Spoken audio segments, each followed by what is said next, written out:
Because your basic education is in history, as far as I understand.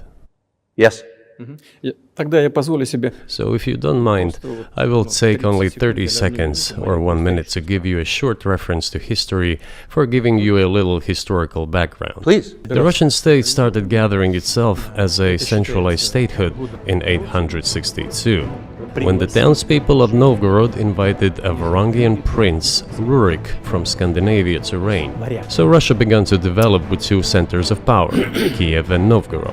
The great-grandson of Rurik baptized Russia, Batu-Khan, came to Rus, plundered and ruined nearly all the cities. It was even called the Lithuanian-Russian Duchy. So the Poles were trying to, in every possible way, to colonize this part of the Russian lands. I'll give you these documents. Well, it doesn't sound like you're inventing it. Before World War I, Austrian General Staff relied on the ideas of Ukrainianization. Still, they collaborated with Hitler and engaged together in the partitioning of Czechoslovakia. Why wouldn't you just take it when you became president 24 years ago? You have nuclear weapons, they don't. If it's actually your land, why did you wait so long? I'll tell you. I'm coming to that.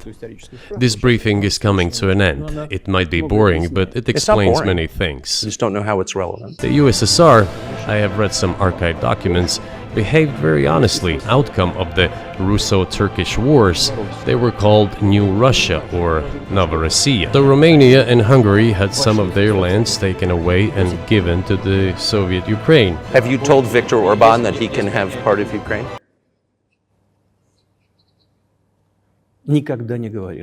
Never. Somewhere in the early 80s, I went on a road trip in a car.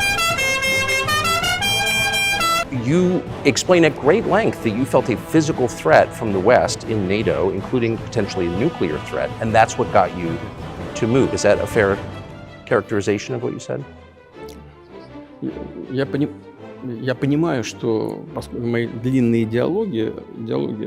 I understand that my long speeches probably fall outside of the genre of the interview.